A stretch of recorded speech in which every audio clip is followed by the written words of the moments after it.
अस्सलाम वालेकुम वरहमतुल्लाहि वबरकातुहू। डियर स्टूडेंट्स, आई होप आप सब खैरियत से होंगे, ठीक ठाक होंगे। Once again welcome to the physics scholarship test version 2।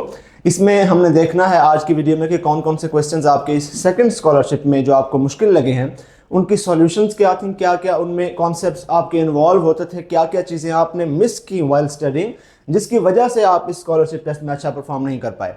ठीक हो गया, तो शुरू करते हैं। सबसे पहले क्वेश्चन नंबर 1 है, आपके टेस्ट के हिसाब से क्वेश्चन नंबर 11 है।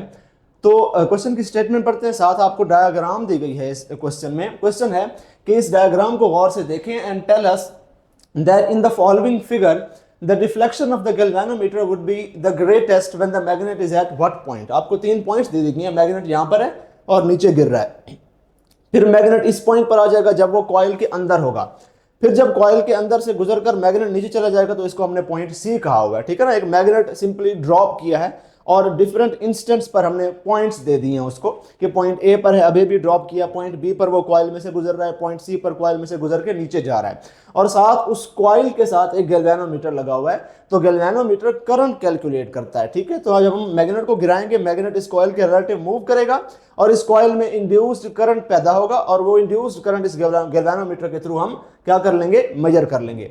तो क्वेश्चन ये है कि इस गैल्वेनोमीटर की डिफ्लेक्शन कब ज्यादा होगी, यानी कि कब इंड्यूस्ड करंट ज्यादा होगा। तो गैल्वेनोमीटर की डिफ्लेक्शन या इंड्यूस्ड करंट तब ज्यादा होगा जब rate of change of flux इस कॉइल में ज्यादा होगा। ठीक है, तो ये क्वेश्चन बेसिकली आपका Faraday's law of electromagnetic induction का है, ये उसकी एप्लीकेशन है।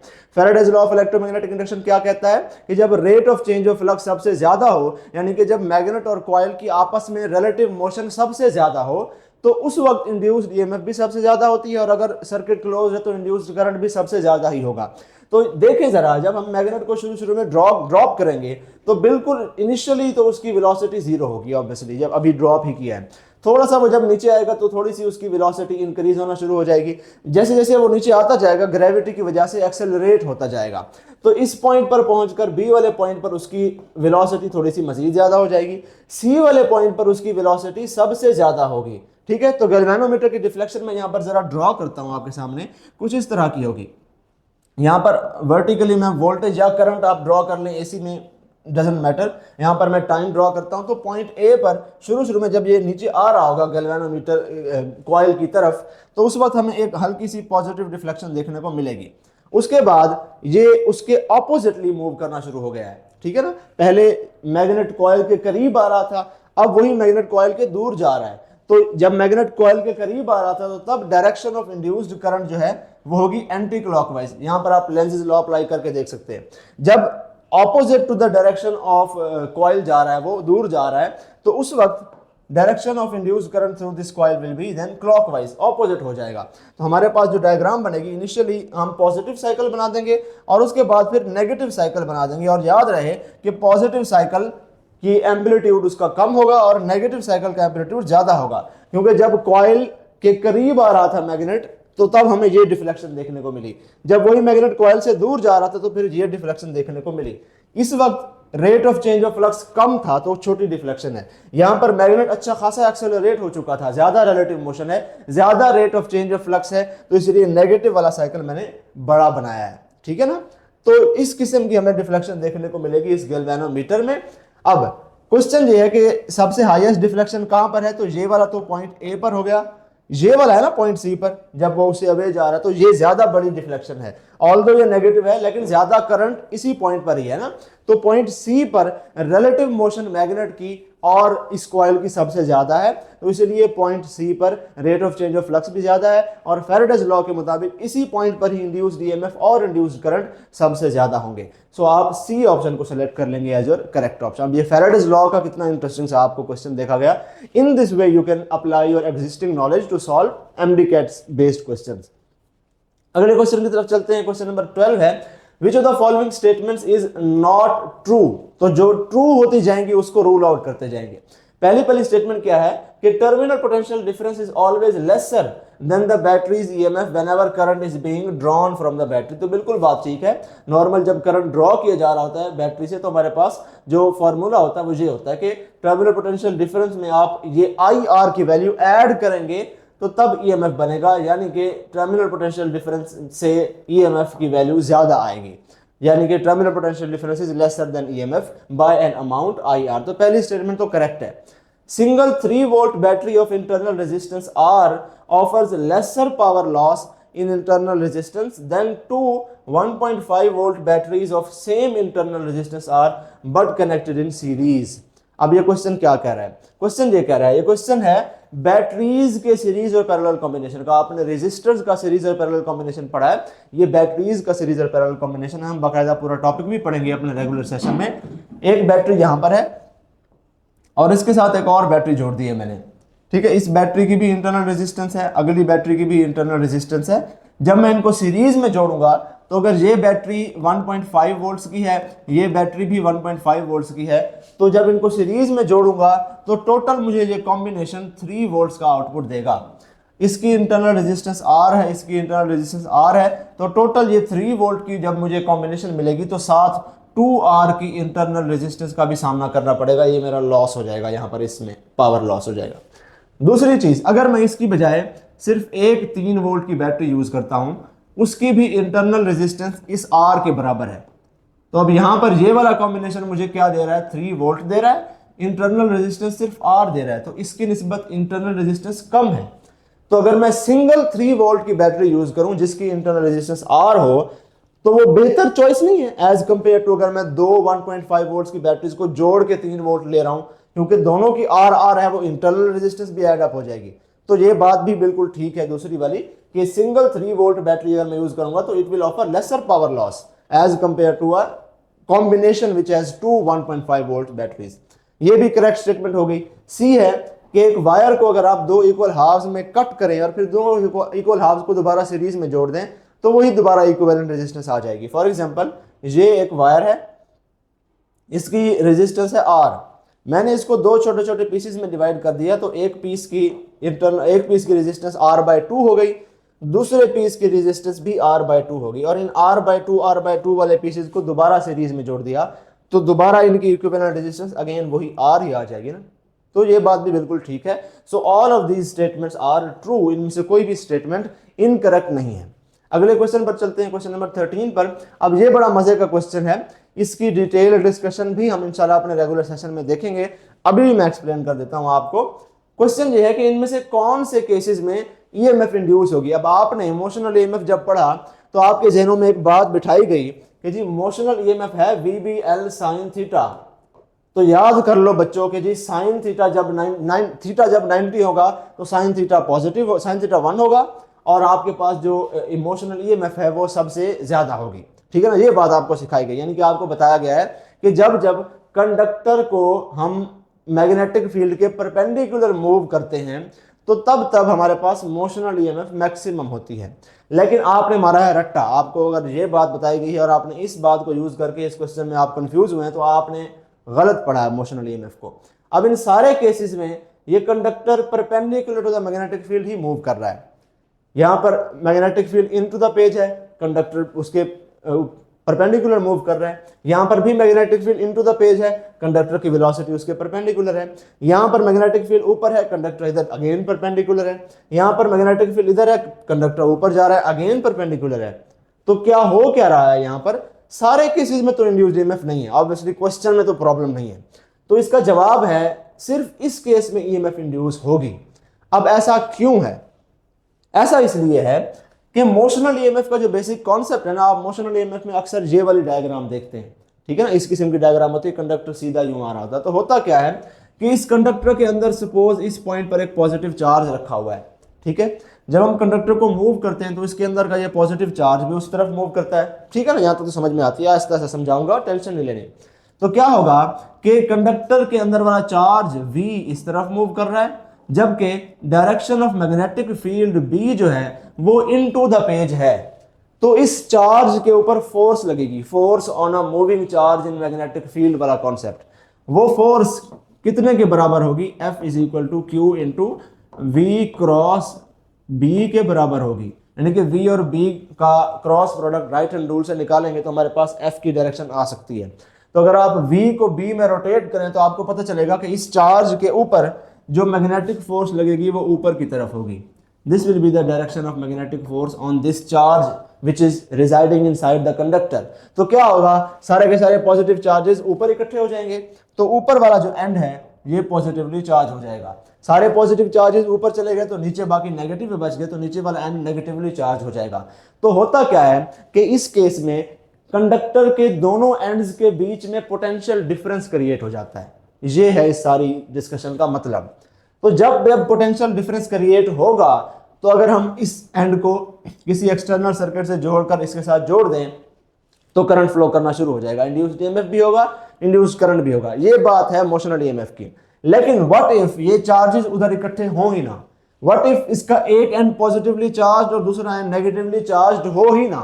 तो अगर ऐसा नहीं हो रहा तो फिर मोशनल ईएमएफ इंड्यूस नहीं होगी, क्योंकि दोनों एंड्स के बीच में पोटेंशियल डिफरेंस ही नहीं है। दोनों एंड्स के बीच में पोटेंशियल डिफरेंस होगा तभी हम उसको एक्सटर्नल सर्किट से जोड़ेंगे तो इंड्यूस्ड करंट पैदा होगा। इंड्यूस्ड ईएमएफ है ही नहीं तो इंड्यूस्ड करंट काहे का।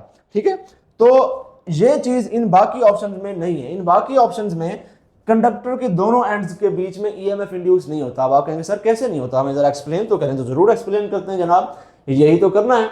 यहां पर एक पॉजिटिव चार्ज है, इस तरह हमने यहां पर देखा कि कंडक्टर के अंदर पॉजिटिव चार्ज था, मूव कर रहा था। इस कंडक्टर के अंदर भी इस साइड पर पॉजिटिव चार्ज है। अब यहां पर कंडक्टर यूं नहीं रखा हुआ, कंडक्टर यूं रखा हुआ है और यूं मूव कर रहे हैं। ऑल्दो हम परपेंडिकुलर टू मैग्नेटिक फील्ड ही मूव कर रहे हैं, लेकिन अब यहां पर जरा गौर से देखें, कंडक्टर की चार्ज की वेलोसिटी इस तरफ है और मैग्नेटिक फील्ड क्या है, इनटू द पेज है, वही केस है। तो इसमें भी राइट हैंड रूल लगाएंगे तो direction of force on this positive charge will be upwards. तो इस पॉजिटिव चार्ज के ऊपर अपवर्ड्स फोर्स लगेगी। इस केस में क्या था कि अपवर्ड्स फोर्स कंडक्टर की लेंथ के ही पैरेलल थी। तो जब उस चार्ज के ऊपर फोर्स लगती थी तो चार्जेस सारे ऊपर इकट्ठे हो जाते थे। यहां पर ऐसा नहीं है, यहां पर कंडक्टर की लेंथ इस तरह से है लेकिन फोर्स कंडक्टर की लेंथ के परपेंडिकुलर लग रही है। तो अब ये चार्ज ना इस एंड पर इकट्ठा होगा पॉजिटिव चार्ज, ना इस एंड पर इकट्ठा होगा। अब कंडक्टर से बाहर तो नहीं निकल जाएगा, कंडक्टर के अंदर ही रहेगा ना। तो कंडक्टर के दोनों एंड्स में से किसी भी एंड पर एक्यूमुलेशन ऑफ पॉजिटिव चार्जेस या एक्यूमुलेशन ऑफ नेगेटिव चार्जेस नहीं हुई, जो यहां पर हुई है। यहां पर हुई थी तभी कंडक्टर के एंड्स के बीच में ईएमएफ इंड्यूस हुआ था, पोटेंशियल डिफरेंस बना था। यहां पर कंडक्टर के दोनों एंड्स के बीच में पोटेंशियल डिफरेंस क्रिएट ही नहीं होगा, क्योंकि चार्जेस ना उधर एक्यूमुलेट हुए ना उधर एक्यूमुलेट हुए। No induced EMF. अगर इसके दोनों एंड्स को एक्सटर्नल सर्किट से जोड़ेंगे, no induced current. C option में और डी ऑप्शन में भी एग्जैक्टली ऐसा ही है। इसको जरा आप सॉल्व करें, V इस तरफ है और मैग्नेटिक फील्ड उस तरफ है, तो V इंटू बी रोटेट करेंगे। अगर इस कंडक्टर के अंदर एक पॉजिटिव चार्ज है तो उसके ऊपर जो फोर्स लगेगी वो आउट ऑफ द पेज होगी। अगेन कंडक्टर यूं रखा हुआ है और फोर्स आप आउट ऑफ द पेज लगा रहे हैं, कंडक्टर की लेंथ के परपेंडिकुलर। तो ना पॉजिटिव चार्ज इधर एक्यूमुलेट होगा ना पॉजिटिव चार्ज इधर एक्यूमुलेट होगा। तो इस केस में भी there will be no potential difference created between the ends of conductor, no induced EMF, no induced current. यहां पर भी ऐसा ही है, मैग्नेटिक फील्ड इस तरफ है और V इस तरफ है। तो आप इधर राइट हैंड रूल लगाएंगे, तो इस तरह से आप राइट हैंड रूल लगाएंगे। फोर्स ऑन इसके अंदर अगर पॉजिटिव चार्ज के हो और उसके अंदर उसके ऊपर फोर्स कैलकुलेट करनी हो तो वो इनटू द पेज होगी। तो कंडक्टर इस तरह से रखा हुआ है और इसके अंदर यहाँ पर पॉजिटिव चार्ज है और उसके ऊपर इस तरफ फोर्स लग रही है। तो अगेन ना इस तरफ जाएगा ना इस तरफ जाएगा, उधर ही ठहरा रहेगा। No potential difference created between the ends, no induced EMF, no induced current. तो ये ए, सी और डी में although conductor is moving perpendicular to magnetic field but still there is no induced EMF। क्यों नहीं वो हमने देख लिया। इस केस में भी conductor is moving perpendicular to magnetic field but in this case induced EMF is being produced। so question यही है किस में EMF induce होगा, तो EMF सिर्फ B वाली फिगर में ही induce होगा, इस वाली फिगर में। तो ये आपने मोशनल ईएमएफ को अगर रट्टा मारा है तो ये क्वेश्चन आप सारी जिंदगी सॉल्व नहीं कर सकते, लेकिन अगर आपने मोशनल ईएमएफ का ये वाला कॉन्सेप्ट पढ़ा है तो आप ये क्वेश्चन सॉल्व कर पाएंगे। ठीक है, तो right now B is the correct option. Question number 14 पर आते हैं। अब ये जो क्वेश्चन है ये है इलेक्ट्रोस्टैटिक इंडक्शन का। इस क्वेश्चन में हमसे पूछा यह गया है कि इनमें से कौन से एंड्स पॉजिटिवली चार्ज्ड हैं। यहां पर स्टेटमेंट नहीं लिखी हुई, क्वेश्चन यही था कि which end of which points A B C D, 4 points दे दिए गए हैं। ये सारे कंडक्टर्स है, ये भी कंडक्टर ब्लॉक है, ये भी मेटल का ब्लॉक है। यहां पर सामने एक पॉजिटिवली चार्ज्ड क्या रखी हुई है, प्लेट रखी हुई है। तो इलेक्ट्रोस्टैटिक इंडक्शन का ये क्वेश्चन है कि जब भी आप किसी न्यूट्रल कंडक्टर को एक चार्ज्ड बॉडी के करीब लेकर जाते हैं तो उसका क्लोज एंड ऑपोजिटली चार्ज हो जाता है और फार्दर एंड सिमिलरली चार्ज हो जाता है। तो यहाँ पे नेगेटिव चार्ज आ जाएगा, यहाँ पे पॉजिटिव चार्ज आ जाएगा। ठीक है, अब इस कंडक्टर के ऊपर यहाँ पर पॉजिटिव चार्ज आया, इसके साथ एक और मेटेलिक कंडक्टर रखा हुआ है, तो इसके भी क्लोज एंड पर नेगेटिव चार्ज आ जाएगा और फार्दर एंड पर यहाँ पर पॉजिटिव चार्ज आ जाएगा। तो ये जो पॉइंट्स बी और पॉइंट्स डी हैं, पॉइंट्स बी एंड डी, इन दोनों के ऊपर पॉजिटिव चार्ज होगा, पॉइंट ए और सी इस केस में नेगेटिवली चार्ज होंगे। ठीक हो गया। क्वेश्चन नंबर 15 पर आ जाते हैं। विच of the following varies during the rotation of a loop inside a magnetic field. जब लूप मैग्नेटिक फील्ड के अंदर रोटेट करती है तो क्या वेरी करता है। ठीक है, मैग्नेटिक फ्लक्स तो वेरी करता है ऑब्वियसली। जब कॉइल परपेंडिकुलर होगी तो मैग्नेटिक फ्लक्स मैक्सिमम होता है, जब coil parallel to magnetic field होगी, प्लेन ऑफ द कॉइल की बात कर रहा हूं, तो तब मैग्नेटिक फ्लक्स जीरो होता है। Rate of change of magnetic flux भी कॉइल की रोटेशन के दौरान हर इंस्टेंट पर चेंज हो रहा होता है। जब coil perpendicular to magnetic field होती है तो उस वक्त rate of change of flux zero होता है, मैक्सिमम नहीं होता। जब coil parallel to magnetic field lines होती है तो उस वक्त rate of change of flux maximum होता है, जीरो नहीं होता। फ्लक्स जब जीरो होगा rate of change of flux maximum होगा, rate of change of flux जब मैक्सिमम होगा तो फ्लक्स जीरो होगा। तो ये दोनों खैर वेरी करते रहते हैं during rotation. Magnetic flux density क्या होती है? मैग्नेटिक फ्लक्स डेंसिटी होती है बी, मैग्नेटिक फील्ड स्ट्रेंथ को कहते हैं। तो जब कॉइल रोटेट करती है, बाहर मैग्नेट रखा हुआ है, परमानेंट मैग्नेट, तो क्या उस मैग्नेट की मैग्नेटिक फील्ड स्ट्रेंथ चेंज होती है? नहीं, मैग्नेट की मैग्नेटिक फील्ड स्ट्रेंथ सेम रहती है। तो this is the only thing that does not very during the rotation cycle of a coil in an AC generator या मैग्नेटिक फील्ड में। अगर किसी भी केस में आप देख रहे हैं तो ऑल एक्सेप्ट सी को आपने सेलेक्ट करना है as your correct option. Question number 16 पर आ जाते हैं। If the pair of spheres given in the figures are connected to each other via a conducting wire, what will happen. जरा गौर से अब आपने देखना है इन दोनों फिगर्स में आपको क्या डिफरेंस नजर आ रहा है। यहां पर दोनों स्फीयर्स का साइज सेम है, यहां पे दोनों स्फीयर्स का साइज डिफरेंट है। तो क्या होगा? होगा इस तरह से। असूल ये है कि अगर इस स्फीयर पर भी चार्ज है, इस स्फीयर पर भी चार्ज है, ठीक है, तो क्या होगा? आपस में इनका चार्ज इक्विलिब्रिएट होने की कोशिश करेगा, हमने ये बात पढ़ी है। लेकिन होता यह है कि बेसिकली रूल ये होता है कि पोटेंशियल इक्विलिब्रिएट होता है। एक चार्ज एक पॉइंट से दूसरे पॉइंट की तरफ क्यों फ्लो करेगा? क्योंकि एक पॉइंट हायर पोटेंशियल पर है और दूसरा लोअर पोटेंशियल पर, तो वो तब तक फ्लो करता रहता है जब तक दोनों पॉइंट्स का पोटेंशियल बराबर नहीं हो जाता। ठीक है, तो अब इस स्फीयर का जो पोटेंशियल है दैट इज गिवन बाय के क्यू ओवर आर, इस स्फीयर का पोटेंशियल भी है के क्यू ओवर आर। ठीक है, तो जब ये दोनों पोटेंशियल्स बराबर हो जाएंगे तो उस वक्त जो है हमारे पास क्या होगा? चार्जेस का फ्लो रुक जाएगा। सो अब आर इन दोनों का सेम है, रेडियाई सेम है। ठीक है ना, तो सेम रेडियस की जो स्फीयर्स होती हैं उन दोनों के ऊपर इक्वल अमाउंट ऑफ चार्ज से इक्वल पोटेंशियल डेवलप हो जाता है। यानी कि इसके ऊपर एक कॉलम रखूंगा तो ये 1 वोल्ट ले लेगी, इसके ऊपर भी एक कॉलम रखने से ही 1 वोल्ट लेगी। ठीक है, जितना चार्ज देंगे उतनी ही उसकी वोल्टेज, लाजमी नहीं है कि एक से एक, मैं एग्जांपल दे रहा हूं। मतलब कहने का ये है कि if two spheres have the same size, अब गौर से सुनिएगा, समराइज कर रहा हूं। If two spheres have the same size then giving equal amount of charge to each of the spheres causes them to develop the same potential on them। इसके ऊपर भी एक कॉलम, इसके ऊपर भी एक कॉलम दूंगा तो दोनों के ऊपर सेम, जितना अगर इसके ऊपर 1 वोल्ट डेवलप हुआ तो इसके ऊपर भी 1 वोल्ट ही डेवलप होगा। इसके ऊपर एक कॉलम देने से 10 वोल्ट डेवलप हुआ तो उसके ऊपर भी एक कॉलम देने से 10 वोल्ट ही डेवलप होगा।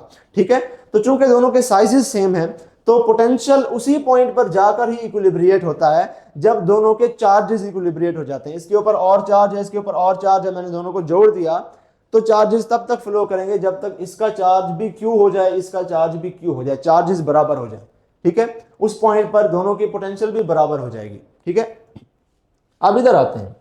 यहां पर ये एक बड़ा स्फीयर है, एक छोटा स्फीयर है, तो इसको मैं लिख रहा हूं V1 which is equal to KQ1 divided by R1, V2 is equal to KQ2 divided by R2, whereas R1 is greater than R2। ठीक है, अब यहां पर क्या है कि बड़ा स्फीयर है, ये छोटा स्फीयर है जिसका रेडियस R बड़ा है।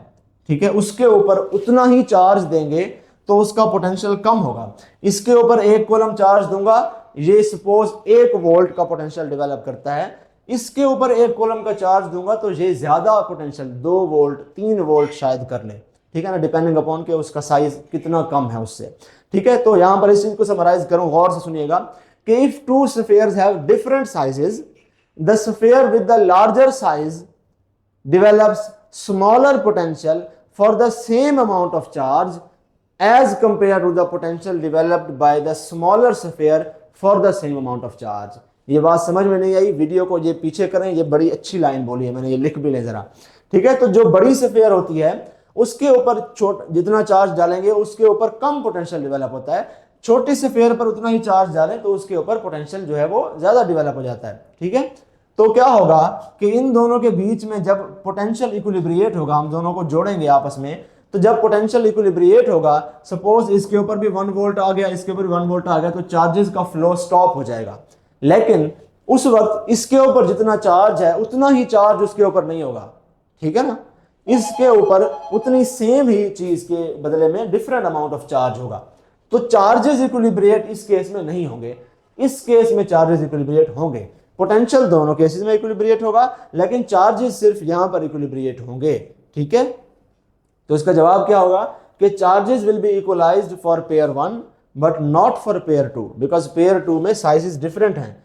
ये उसी पोटेंशियल पर आकर डिफरेंट चार्ज होता है इसके ऊपर उतना ही पोटेंशियल डेवलप करने के लिए डिफरेंट चार्ज चाहिए। तो पोटेंशियल जब इक्विलिब्रिएट होता है तो उस वक्त चार्जेस सेम नहीं होते। So A option will be the correct option. यही कॉन्सेप्ट आगे एक और एमसीक्यू में भी आपका यूज होगा। क्वेश्चन नंबर 17 है, which of the following charges are not possible for a microscopic object to have. अब अगेन आपके कॉन्सेप्ट की एक हल्की सी वीकनेस को मैंने पकड़ के यहां पर यूज किया है। कॉन्सेप्ट की वीकनेस क्या होती है कि बच्चों को बताते हैं क्वांटाइजेशन ऑफ चार्ज का कॉन्सेप्ट, कि जी चार्ज कभी फ्रैक्शनल नहीं हो सकता, 2/3 या 4/5 इस तरह नहीं होता, या तो 1 होगा या 2 होगा या 3 होगा।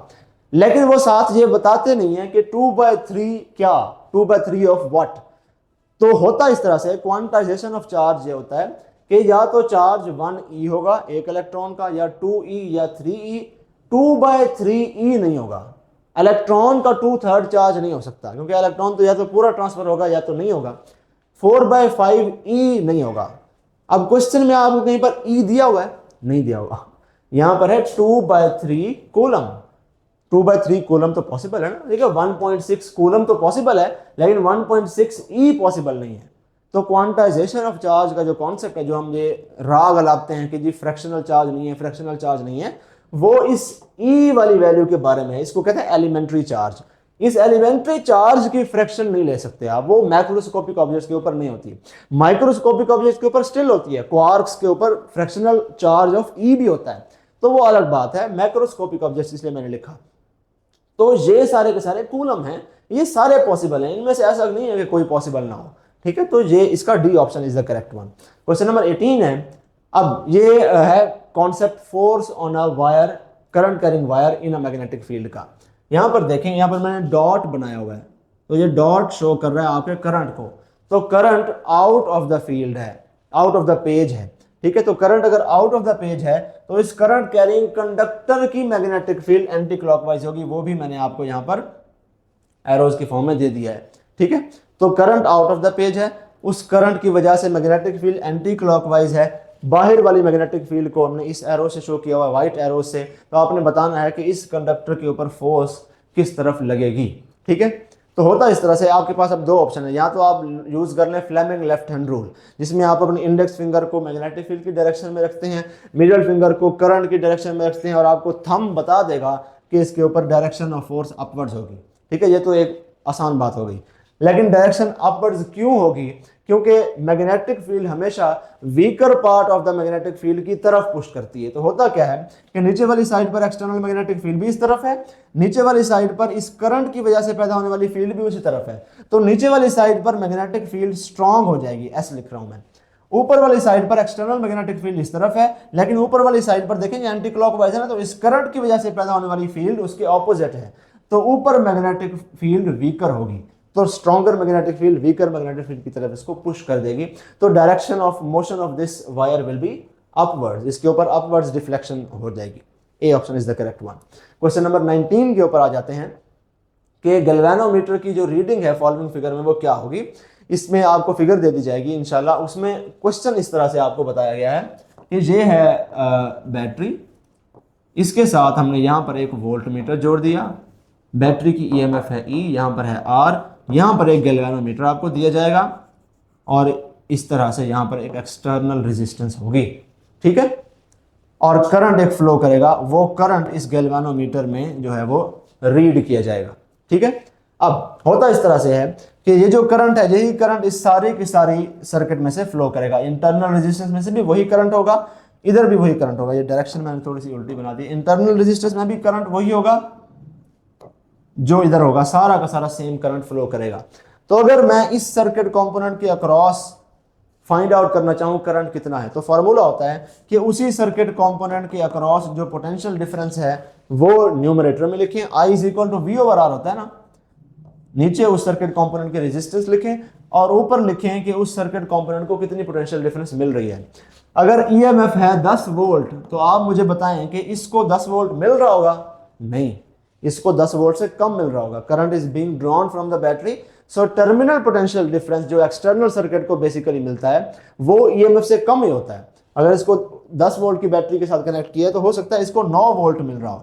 सो इसको हम जब लिखेंगे तो हमने न्यूमरेटर में E नहीं लिखना, न्यूमरेटर में हमने टर्मिनल पोटेंशियल डिफरेंस की वैल्यू लिखनी है जो ये वोल्ट मीटर बताएगा, और नीचे हमने रेजिस्टेंस लिख देनी है। So current through this circuit will be given by this formula. ठीक है, लेकिन जल्दी नहीं करनी। ये एक क्वेश्चन, एक ऑप्शन तो ठीक हो गया। दूसरा, अगर मैं ये कहूं, अब मैं क्या करता हूं कि इस रेजिस्टेंस को और इस रेजिस्टेंस को टुगेदर एज अ यूनिट ले लेता हूं, तो टोटल सर्किट की रेजिस्टेंस क्या हो जाएगी? R plus small r। ठीक है ना। तो again current through the circuit is given by potential difference provided to the circuit, जितनी भी आपने दी है, motive force divided by total resistance of the circuit. ठीक है, जिस तरह हमने यहां पर किया था कि current across a circuit component is given bye उसको वोल्टेज कितनी दी है उसको डिवाइड कर दें कि उसकी रेजिस्टेंस कितनी है। तो अब हम पूरे सर्किट को एज अ होल ले रहे हैं, तो क्या है, इस पूरे के पूरे इन दोनों को मिला के EMF जितनी ही पोटेंशियल डिफरेंस मिल रही है, ये 10 वोल्ट इन दोनों को मिल रहा है, उसमें से कुछ ये खा रहा है और बाकी सपोज 1 वोल्ट वो खा रहा है तो बाकी इसको मिल रहा है। तो अगर हम जब इन दोनों की रेजिस्टेंस मिला लेंगे तो फिर हम ऊपर न्यूमरेटर में EMF पुट करेंगे और डिनोमिनेटर में फिर रेजिस्टेंस R ने पुट करनी, R प्लस R पुट करनी है। सो इस फॉर्मूले में भी अगर आपको एक्चुअल वैल्यूज दी जाती होती तो ये फॉर्मूला भी वही वैल्यू ऑफ करंट देता, ये फॉर्मूला भी वही वैल्यू ऑफ करंट देता। इसमें ये VT की वैल्यू और R की वैल्यू डिफरेंट होती then this value and this value. So ये दोनों के दोनों जो फॉर्मूलाज हैं ये करेक्ट आपको वैल्यू दे रहे हैं। So both A and B is the correct option in this case. ठीक है, क्वेश्चन नंबर 20 है, difference between a stream of moving positive charges and a current carrying conductor in which positive charges are flowing is what?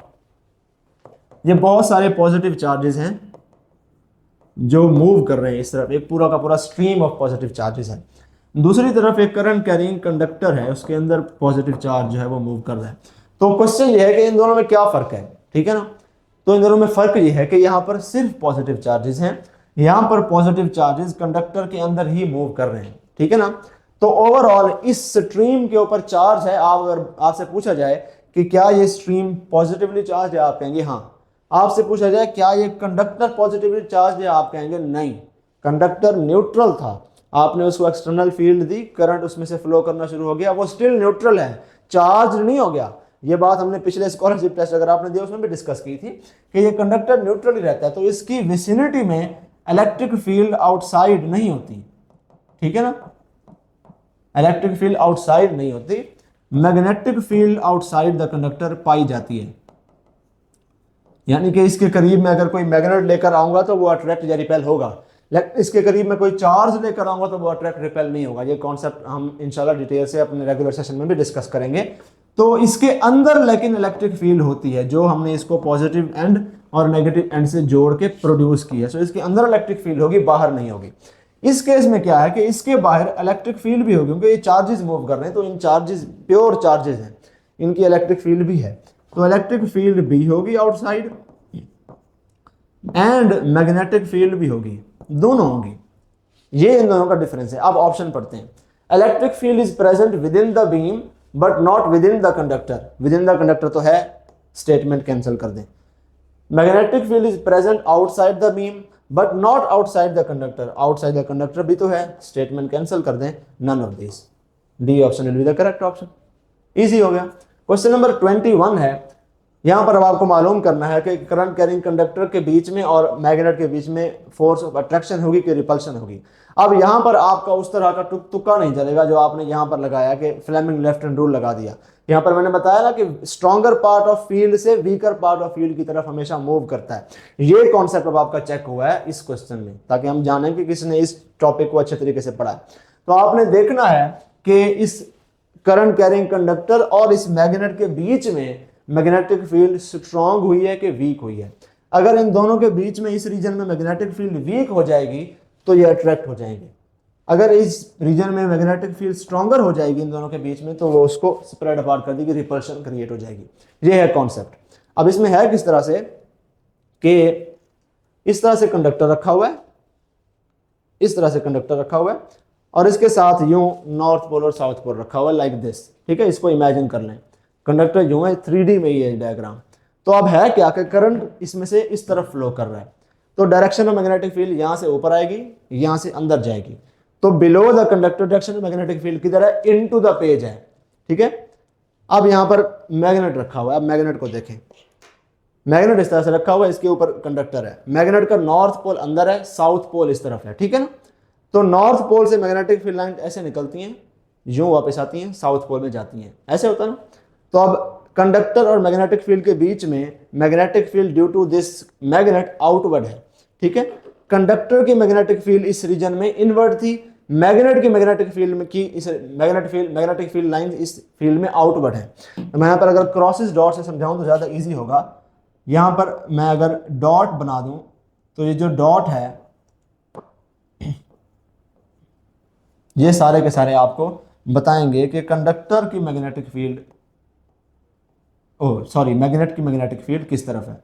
Out of the page है। ठीक है, north पोल से निकलेंगे, बाहर आएंगे और फिर इधर जाएंगे। जबकि कंडक्टर की मैग्नेटिक फील्ड इसी रीजन में इनटू द पेज है। तो मैग्नेट और कंडक्टर के बीच का जो रीजन है उनमें दोनों की मैग्नेटिक फील्ड लाइंस क्लैश कर जाएंगी, कैंसल आउट हो जाएंगी। तो reason between the conductor and magnetic field will be weaker, उसमें वीकर मैग्नेटिक फील्ड होगी। तो अभी मैंने कहा अगर वीकर मैग्नेटिक फील्ड होगी तो फिर ये अट्रैक्ट हो जाएंगे। So this figure right now, अगर ये एक्चुअल में हमारे पास इस तरह का केस होता तो ये मैग्नेट अट्रैक्ट होना था इस कंडक्टर की तरफ। So A option will be the correct one. Question number 22 है, अगर पॉजिटिवली चार्ज्ड बॉडी को हम इलेक्ट्रोस्कोप की डिस्क के करीब लेकर हैं तो लीव्स क्या होंगे? अब यहाँ पर भी बच्चों ने रटा मारा होता है कि पॉजिटिवली चार्ज बॉडी है तो रिपेल हो जाएंगे लीव्स, नेगेटिवली चार्ज बॉडी है तो अट्रैक्ट हो जाएंगे, लेकिन ऐसा नहीं होता। याद रखें, अगर ये डिस्क ऑफ इलेक्ट्रोस्कोप है, इसके नीचे इस तरह से 2 लीव्स होते हैं। ठीक है, नॉर्मली वो लीव्स क्या होते हैं? इस तरह से सीधे बिल्कुल फॉल किए होते हैं।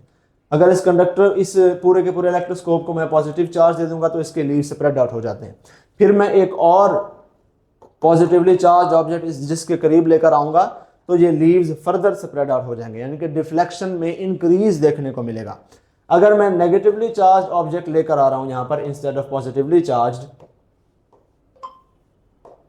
तो ये इसके जो लीव्स हैं वो क्या हो जाएंगे? वो अगर पहले ऑलरेडी डिफ्लेक्टेड थे तो वो गिर जाएंगे, यानी डिफ्लेक्शन में डिक्रीज होने को देखने को मिलेगा। ये असूल होता है। लेकिन व्हाट इफ मैं इस इलेक्ट्रोस्कोप को ही नेगेटिवली चार्ज कर दूं? अगर इलेक्ट्रोस्कोप खुद नेगेटिवली चार्ज है तो फिर इसके करीब जब नेगेटिव चार्जेस आएंगे तो तब इसकी डिफ्लेक्शन इंक्रीज होगी, और इसके करीब अगर पॉजिटिवली चार्ज ऑब्जेक्ट आएगा तो फिर इसकी डिफ्लेक्शन कम होगी।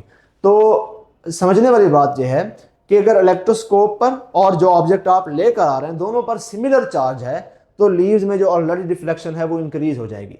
अगर इलेक्ट्रोस्कोप पर और जो ऑब्जेक्ट आप लेकर आ रहे हैं वो दोनों ऑपोजिटली चार्ज हैं, डजंट मैटर कौन सा पॉजिटिव कौन सा नेगेटिव, अगर ऑपोजिटली चार्ज हैं तो फिर लीव्स में जो ऑलरेडी डिफ्लेक्शन है वो कम हो जाएगी। अब यहां पर है कि अगर पॉजिटिवली चार्ज ऑब्जेक्ट लेकर आऊंगा तो डिफ्लेक्शन में क्या देखने को मिलेगा, तो उसके लिए पहले मुझे पता होना चाहिए कि इलेक्ट्रोस्कोप पर कौन सा चार्ज था।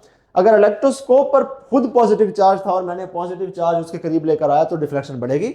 अगर इलेक्ट्रोस्कोप खुद ही नेगेटिव चार्ज था तो फिर मैंने पॉजिटिवली चार्ज ऑब्जेक्ट अगर मैं लेकर आऊंगा तो फिर डिफ्लेक्शन में इंक्रीज देखने को नहीं मिलेगा। सो वी डोंट नो कि उसके लीव्स स्प्रेड आउट फर्दर होंगे या they will fall back. So it may be possible that the leaves may fall और दे मे स्प्रेड डिपेंडिंग अपॉन के इलेक्ट्रोस्कोप के खुद के ऊपर कितना चार्ज है, कौन सा चार्ज है। तो ये सी ऑप्शन करेक्ट होगा। क्वेश्चन नंबर 23 है कैपेसिटर है, पॉजिटिव प्लेट है, नेगेटिव प्लेट है, वही कैपेसिटर है, पॉजिटिव प्लेट है, लेकिन अब इसके अंदर एक मेटल ब्लॉक रख दिया और क्वेश्चन आपको बता रहा है कि मेटल ब्लॉक इन दोनों कैपेसिटर की डिस्टेंस के हाफ का था, ठीक है ना। ऑल्दो डायग्राम में एक्चुअल नहीं है, उस तरह से शो नहीं हो पा रहा, लेकिन आपको बता दिया गया है।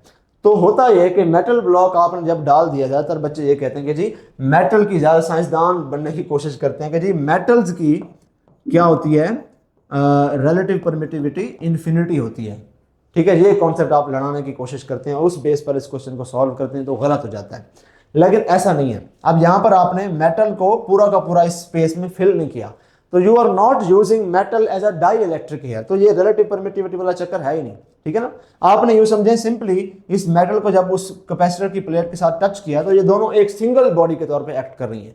ये समझे ये एक ही बड़ी मोटी सी प्लेट बन गई है, एक प्लेट बड़ी पतली सी है, एक प्लेट बड़ी मोटी सी है, सिंगल थिक प्लेट बन गई है, ठीक है। तो हमने ये बात अपने रेगुलर सेशन में भी डिस्कस की कि थिकनेस ऑफ द प्लेट जो है कैपेसिटर की, it does not affect capacitance. जितनी भी मोटी लेकर आए, आपने बस ये बताना होता है कि दोनों प्लेट्स की इनर सर्फेसिस के बीच में जो डिस्टेंस है वो इंक्रीज है कि डिक्रीज है। तो यहाँ पर दोनों प्लेट्स की इनर सर्फेसिस के बीच में डिस्टेंस ज़्यादा था, यहाँ पर हाफ हो गया, d/2 हो गया, ठीक है। तो डिस्टेंस हाफ हो गया, तो हमारे पास फॉर्मूला है कैपेसिटेंस का A epsilon naught epsilon r divided by d। Distance half हो गया तो कैपेसिटेंस डबल हो जाएगी। सो A ऑप्शन को सेलेक्ट करेंगे आप as your correct option in this case. Question number 24 पर चलते हैं। बड़ा क्वेश्चन मजे का है, थंडर क्लाउड है और नीचे एक ग्राउंड है, इन दोनों के बीच में डिस्टेंस कितना है, 500 मीटर्स है।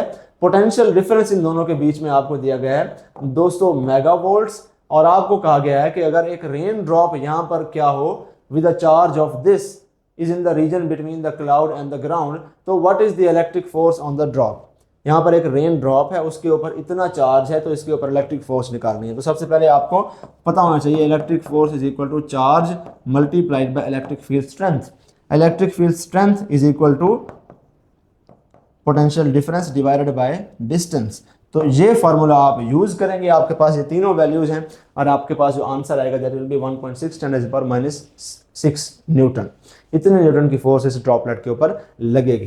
क्वेश्चन नंबर 25 के ऊपर आ जाते हैं। अब ये पूरी स्टेटमेंट आप पढ़ लीजिए, ये एग्जैक्ट वही कॉन्सेप्ट है जो इससे पहले मैं स्फेयर्स के केस में डिस्कस कर चुका हूँ। तो टॉपिक ये होता है, कॉन्सेप्ट ये होता है कि अगर दो स्फेयर्स हैं, एक बड़ी स्फेयर है एक छोटी स्फेयर है, इसके ऊपर अगर मैं उतना ही चार्ज दूं तो इसका पोटेंशियल उतना नहीं बढ़ेगा, इसके ऊपर मैं उतना ही चार्ज दूं तो इसका पोटेंशियल बहुत ज़्यादा बढ़ जाएगा, ठीक है। तो होता ये है कि 3 × 10⁻⁶ वोल्ट पर मीटर, इतना जो है हमारे पास पोटेंशियल ग्रेडियंट अगर इस्टेब्लिश हो गया तो air as an insulator fail हो जाती है। यानी मैं एक प्लेट यहाँ पर रखूँ, एक प्लेट यहाँ पर रखूँ, दोनों के बीच में 1 मीटर का फासला हो और दोनों प्लेट्स के बीच में इतना पोटेंशियल डिफरेंस हो, इतने वोल्ट्स का, तो स्पार्क कर जाएंगी दोनों प्लेट्स। इससे ज़्यादा, बीच में हवा है ना, इससे ज़्यादा हवा बर्दाश्त नहीं कर सकती, तो फिर चार्जेस जंप कर जाएंगे। हवा नहीं, बीच में इंसुलेट किया हुआ है ना, अगर तार से जोड़ दिया होता, कंडक्ट कर रहे तो चार्जेस गुजर जाते हैं, लेकिन बीच में हवा है, हवा इंसुलेटर है, तो इस प्लेट का चार्ज जंप करके नहीं जा रहा, उस प्लेट के हवा के थ्रू तो नहीं जा रहा ना। लेकिन एयर की भी इंसुलेशन की लिमिट है, अगर इतना ज़्यादा हाई पोटेंशियल दे देंगे उन दोनों प्लेट्स के बीच में जो 1 मीटर के फासले पर हैं, तो वो स्पार्क कर जाएंगे, ठीक है। तो मतलब इतनी ही पोटेंशियल ये बर्दाश्त कर सकती हैं अगर इनका भी साइज जो है वो 1 मीटर के बराबर का यूनिट डिस्टेंस रखें तो अगर बड़ी हमने रखी हुई है तो उसके ऊपर इतना पोटेंशियल क्रिएट होते होते काफ़ी टाइम लगेगा, तो बहुत ज़्यादा चार्ज ये बड़ी वाली स्फीयर अकोमोडेट कर सकती है before finally hitting this limit. जबकि छोटी स्फीयर है, इसके ऊपर हम थोड़ा सा भी चार्ज दे देंगे, ये जल्दी इस लिमिट को जो है वो पहुंच सकती है। तो क्वेश्चन ये है कि द लार्जर रेडियस वाली जो स्फीयर है it will hold greater amount of charge as compare to the smaller sphere before breaking out. A option will be the correct option. Question number 26 है, चार्ज डेंसिटी का unit क्या होता है। Charge density linear charge density भी हो सकती है, यानी कि कूलम पर मीटर, कि एक लाइन पर चार्जेस कितने दूर हैं या कितने करीब हैं, ये आपको बताएगी कि लीनियर चार्ज डेंसिटी कूलम पर मीटर, 1 मीटर के अंदर कितने कूलम चार्ज है। कूलम पर स्क्वायर मीटर ये आपको बताता है कि एक सरफेस के ऊपर पर स्क्वायर मीटर एरिया कितना चार्ज है, ठीक है। कूलम पर मीटर क्यूब ये आपको बताएगा कि एक स्पेस के अंदर वॉल्यूमेट्रिक जब रीजन है तो उसके अंदर कितना पॉजिटिव चार्ज है। तो ये तीनों सरफेस चार्ज डेंसिटी हैं, लाइन चार्ज डेंसिटी हैं एंड वॉल्यूमेट्रिक चार्ज डेंसिटी हैं। तो ये सारे के सारे चार्ज डेंसिटी के यूनिट्स हैं। आपको क्वेश्चन में क्लैरिफाई नहीं किया गया कि कौन सी charge density. So D option will be the correct option. Question number 27 है, ये बड़ा मजे का क्वेश्चन है, आप जरा इसको डिस्कस करते हैं। क्वेश्चन है कि in the given figure which particle will be deflected towards point C. अब ये पॉजिटिव चार्ज है, ये जब गुजरेगा लेफ्ट हैंड रूल लगाएं, magnetic field into the page है, चार्ज की मोशन इस तरफ है और इसके ऊपर मैग्नेटिक फोर्स अपवर्ड्स लगेगी, यानी कि इस चार्ज के ऊपर मैग्नेटिक फोर्स अगर लगी तो वो इसको इधर ले जाएगी। अब पॉजिटिव चार्ज है, ऊपर पॉजिटिव प्लेट है, नीचे नेगेटिव प्लेट है, इलेक्ट्रिक फोर्स इसको नीचे खींचेगी।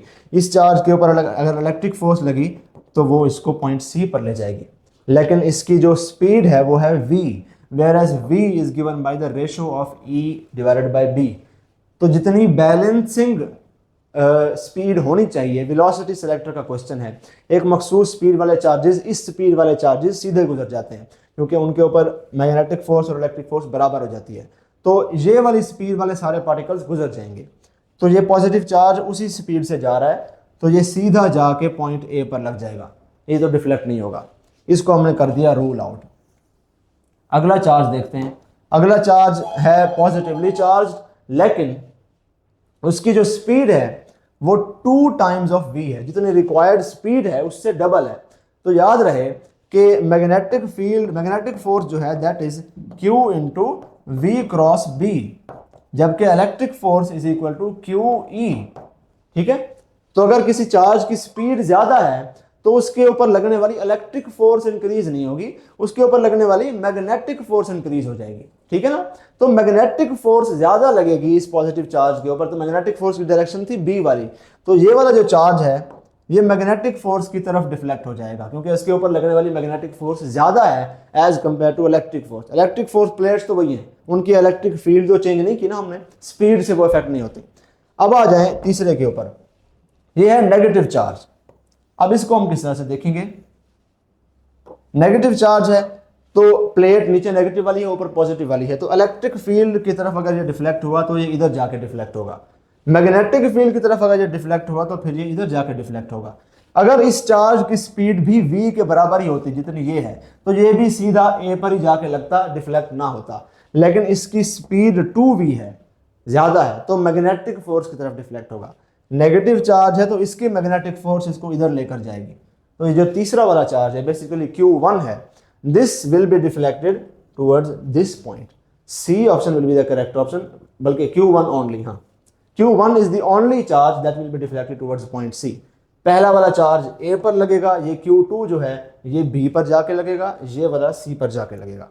क्वेश्चन नंबर 28 है, What will be the induced current through the coil A when the current changes in the wire B। अब ये पहला ऑप्शन जो मैंने आपको जीरो दे दिया बड़ा मजे का है, और इस क्वेश्चन को देख के बड़े आप खुश हुए होंगे, खुश तो बहुत हुए होंगे तुम कि जी जीरो आपको मिल गया। ये डायग्राम भी बड़ी देखी सी लगती है, इसका आंसर तो जीरो ही होगा, लेकिन अगर आपने जीरो लगाया तो आपके लिए बैड न्यूज है, आपका आंसर बिल्कुल गलत है। ठीक है, क्वेश्चन ये जो नॉर्मली आता है उसमें स्टेडी करंट होता है, तो स्टेडी करंट है तो rate of change of flux भी कोई नहीं है इस साथ वाली कॉइल में से, तो कोई फ्लक्स, कोई इंड्यूस्ड ईएमएफ नहीं होती, उस केस में जीरो होता है। राइट नाउ आपको बताया गया कि करंट इस वायर बी में चेंज हो रहा है। ठीक है, तो अगर सपोज इस वायर में करंट है, इसकी मैग्नेटिक फील्ड किस तरह से होगी, ऊपर से बाहर की तरफ होगी, तो यहां पर ऊपर होंगे डॉट्स और नीचे क्रॉसेज होंगे। ठीक है, इस तरह से होगी, ऊपर से मैग्नेटिक फील्ड बाहर आएंगे, नीचे अंदर चले जाएंगे। तो अगर इसका फ्लक्स उधर लिंक हुआ तो external flux out of the page है थ्रू दिस वायर। ठीक है ना, ऊपर भी अगर आप ड्रॉ कर दें डॉट्स ताकि पता चल जाए। तो अगर ये करंट इंक्रीज हो रहा है तो ये आउट ऑफ द पेज वाला फ्लक्स थ्रू दिस वायर भी इंक्रीज हो रहा होगा। तो लेंजेज लॉ क्या है कि फ्लक्स को इंक्रीज होने से रोकना पड़ेगा। ठीक है, तो इसमें जो इंड्यूस्ड करंट फ्लो करेगा वो इस तरह का फ्लो करेगा कि इन डॉट्स के ऑपोजिट वाली मैग्नेटिक फील्ड जनरेट करे ताकि राइज इन फ्लक्स को रोका जा सके। ठीक है, तो इंड्यूस्ड फ्लक्स को इनटू द पेज होना चाहिए अकॉर्डिंग टू लेंजेज लॉ। तो अगर induced flux into the page है तो डायरेक्शन ऑफ करंट इस वायर में क्लॉकवाइज होनी चाहिए, इस तरफ।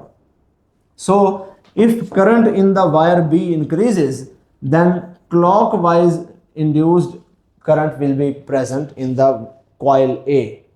और इसका एग्जैक्टली ऑपोजिट होगा, अगर मैं देखूं कि करंट अगर वायर बी में डिक्रीज हो रहा है तो फिर एंटी क्लॉकवाइज करंट इंड्यूस होगा वायर ए के अंदर। ये ऑप्शन आपको कहाँ देखने को मिल रहा है?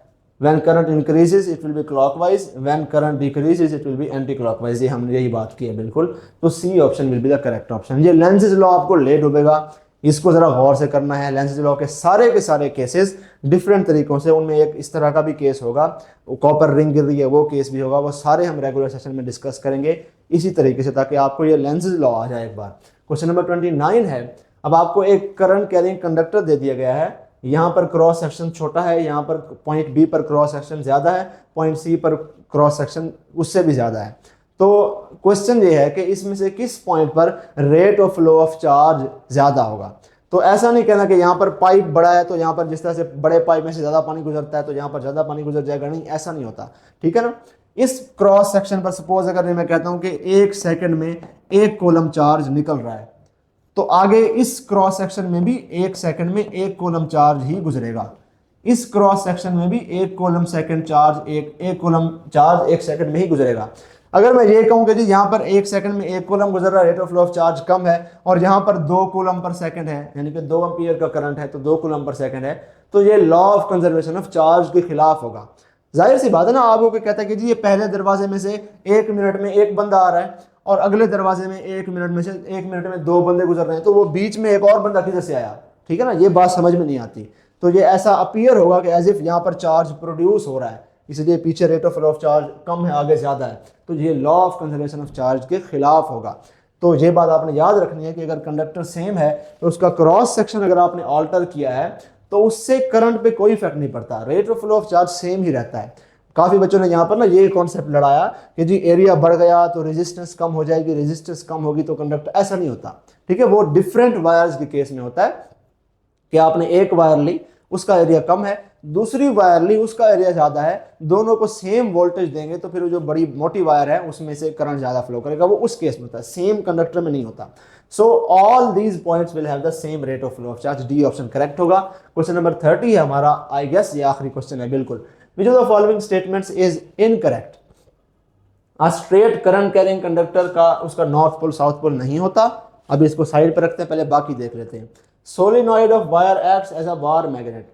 ये सोलिनॉइड है, इसका एक एंड नॉर्थ पोल बन जाता है, एक साउथ पोल। अगर इसमें से करंट फ्लो किया जाए तो बिल्कुल बार मैग्नेट की तरह ही इसकी मैग्नेटिक फील्ड लाइंस भी उसी तरह की ही होती हैं, इस तरह से नॉर्थ से निकलती हैं और साउथ पोल के अंदर चली जाती हैं। Loop of wire acts as a button magnet, ठीक है। इस तरह से अगर लूप ऑफ वायर है, इसमें से direction of flow of charge इस तरह से है, तो इसका ऊपर वाला एंड नॉर्थ पोल बन जाएगा, नीचे वाला साउथ पोल, और इस तरह से मैग्नेटिक फील्ड लाइन जो होंगी नॉर्थ से निकलेंगी साउथ में आएंगी और ये बटन मैग्नेट की तरह ही एक्ट करती है, ठीक है। तो ये दोनों स्टेटमेंट्स तो करेक्ट हैं। क्वेश्चन हमारे पास है कि कौन सी स्टेटमेंट इनकरेक्ट है। अब काफ़ी बच्चों ने थोड़ा सा आइंस्टाइन बनने की कोशिश की, उन्होंने कहा कि स्ट्रेट करंट कैरिंग कंडक्टर के इर्द गिर्द मैग्नेटिक फील्ड तो होती है, ठीक है, उनका दिमाग यहाँ तक काम कर गया। फिर उन्होंने कहा कि ये आगे सर ने क्या बात लिख दी कि उसकी तो नॉर्थ और साउथ पोल ही नहीं होती, अगर मैग्नेटिक फील्ड है तो नॉर्थ और साउथ पोल तो होगा। तो उन्होंने क्या किया जी, इस ऑप्शन को इनकरेक्ट कर दिया और जवाब हो गया गलत। तो यहाँ पर आपका कॉन्सेप्ट अगेन वीक है। क्या लैग है? लैग में बताता हूँ। नॉर्थ पोल वो पॉइंट होता है जहां से मैग्नेटिक फील्ड लाइंस इमर्ज हो रही होती हैं, सारी मैग्नेटिक फील्ड लाइन उधर से निकल रही होती है, उसको नॉर्थ पोल कहते हैं। ज़मीन का नॉर्थ पोल भी, अगर सपोज ज़मीन का इस तरह का नॉर्थ पोल यहाँ पर है तो यहाँ से सारी मैग्नेटिक फील्ड जैसे निकलेंगी वापस फिर इधर जाएंगी, तो इसको मैं नॉर्थ पोल कह दूंगा। जहाँ जा रही हैं उसको मैं साउथ पोल कह दूंगा, ठीक है। अब सोलिनॉइड की सारी मैग्नेटिक फील्ड लाइंस एक एंड से निकल रही होती हैं तो उसको नॉर्थ पोल कह देते हैं, इस एंड में जा रही होती है तो उसको साउथ कह देते हैं। बटन मैग्नेट जब कॉइल ऑफ वायर है उसका भी एक एंड से सारी की सारी निकल रही होती हैं, दूसरे एंड में जा रही होती हैं, तो हम उसको क्या कह देते हैं कि जी ये नॉर्थ और साउथ पोल है, राइट। तो उसी किस्म का अगर मैं एक स्ट्रेट करंट कैरिंग कंडक्टर की मिसाल लूं, इसमें करंट इस तरफ है तो इस तरह से इसके across concentric circular field lines होती हैं। फॉर एग्जांपल ये करंट कैरिंग कंडक्टर है, करंट ऊपर जा रहा है, राइट हैंड रूल लगाऊंगा, इस तरह से लाइन है। तो अगर मैं आपसे पूछूं कि जी कहां से मैग्नेटिक फील्ड लाइंस निकल रही हैं, आप कहेंगे सर इधर से निकल रही है, यूं जाके वापस आ रही है, तो वो यहां से क्यों नहीं निकल रही है? कंटिन्यूअस है ना, तो आप कोई एक पॉइंट स्पेसिफिक तो नहीं कर सकते कि यहां से निकल रही है इधर आ रही है और फिर यहाँ से निकल रही है, ये नॉर्थ पोल हो गया, ठीक है, निकल के इधर आ रही तो क्या ये साउथ भी है? ऐसा नहीं है। तो कंसेंट्रिक मैग्नेटिक फील्ड लाइंस जब होती है ना, सर्कुलर मैग्नेटिक फील्ड लाइंस, उस केस में north pole south pole define करना बड़ा मुश्किल हो जाता है।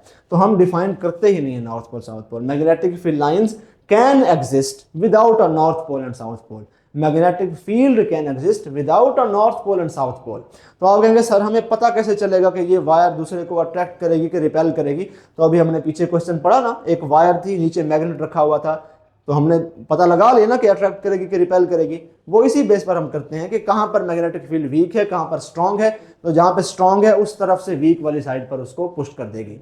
अट्रैक्शन रिपल्सन का फिर भी पता चल जाता है, उसके लिए नॉर्थ साउथ पोल का होना जरूरी नहीं है। ठीक है, ये आपका कॉन्सेप्ट यहाँ पर लैब था, जिस चीज का गलत हुआ है इस वजह से गलत हुआ है। सो राइट नाउ इसका करेक्ट ऑप्शन क्या होगा कि ये सारी करेक्ट स्टेटमेंट्स हैं। ये बात बिल्कुल ठीक है कि करंट कैरिंग कंडक्टर का नॉर्थ पोल साउथ पोल नहीं होता। So D option is the correct one. Congratulation जिनके सारे ठीक हुए हैं। अगर किसी के सारे ठीक हुए हैं तो क्या बात है, कमाल की बात है जी, बड़े आप जीनियस हैं। अगर नहीं भी हुए तो इट्स ओके। अगर आपको ये सारे के सारे क्वेश्चन सेंस बना रहे हैं, आपको समझ आ रही है जो मैं बोल रहा हूँ बातें, तो you are good to go. आपकी बहुत अच्छी तैयारी है, आपकी बहुत अच्छी फिजिक्स है। लेकिन अगर आपको ये बातें समझ में नहीं आ रही है, कॉन्सेप्ट्स आपके लिए बिल्कुल हैं ही नए, तो ज़रूर आई थिंक फिर आपको थोड़ा सा गौर करना चाहिए। और उस चीज़ को ठीक कैसे करेंगे उसके लिए आप ज्वाइन करेंगे मेंटर MD-CAT इंशाल्लाह। उसमें ये सारे के सारे कॉन्सेप्ट्स इस तरह से मैं आपको एक्सप्लेन करूंगा ड्यूरिंग दैट इंटायर कोर्स कि फिर फिजिक्स की ये सारी बातें this will make sense to you. ठीक हो गया? चलें, तब तक के लिए अल्लाह हाफिज़। अल्लाह आपका हामी नासिर हो। खुदा हाफिज़।